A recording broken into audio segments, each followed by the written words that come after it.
We've hardly mentioned West Ham. I feel we really should talk a little bit about them, because if they had won today, they would have found themselves in 5th place. Instead of Aston Villa, they would be knocking on the door of a Champions League position come May. Now, they're still in the top half of the table. It's relatively tight there as well. And I have to congratulate both of you, because we've gone the entire show without mentioning the big summer departure, Declan Rice from West Ham. Oh, yes, of course. I'm really chuffed we've been able to do it. Do they look better now? I know they just lost. Maybe it's a bit unfair to ask this now, but overall, from this entire season, do you think they look better without Declan? Absolutely. I mean, it's their 3rd defeat. You know, the losing to Liverpool is not a bad... Was it Liverpool? Forgive me. Liverpool. It was Liverpool, wasn't it? Yeah. Man City and Liverpool. Forgive me. Yeah. And they got a draw against Newcastle. Never an easy thing. You're playing 2 of the best teams I think, in current form to start with, but over the last few years, I mean, teams that you wouldn't expect to beat anyway. Given the form and all the positives that Villa have since Unai Emery's gone in there, you wouldn't really go to Villa Park expecting to win. Yes, granted, you don't want to lose, but losing to Aston Villa in the form they're in isn't a bad performance in the end. I think they'll bounce back from it. Like Villa, again, have proven that they're capable now of possibly challenging for those European places in actual league position. West Ham getting it through the cup, as you mentioned.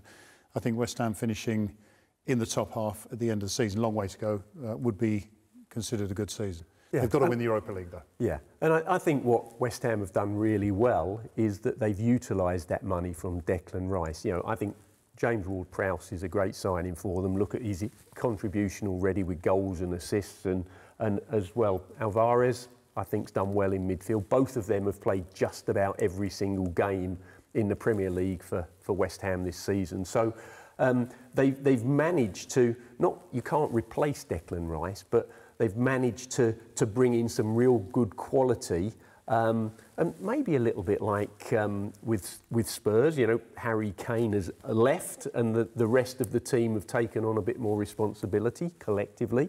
I think that's what's happened at West Ham.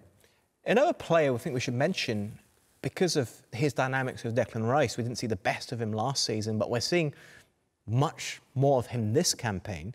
Okay, maybe not so much today. Someone like Souček as well. He's gone back to the Souček that we knew from maybe 2-3 seasons ago.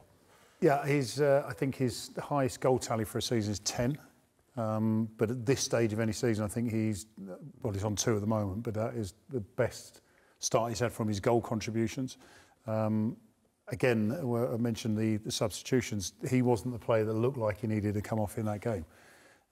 David Moyes knows why he did it, but I think he's part of a valuable part of this West Ham squad.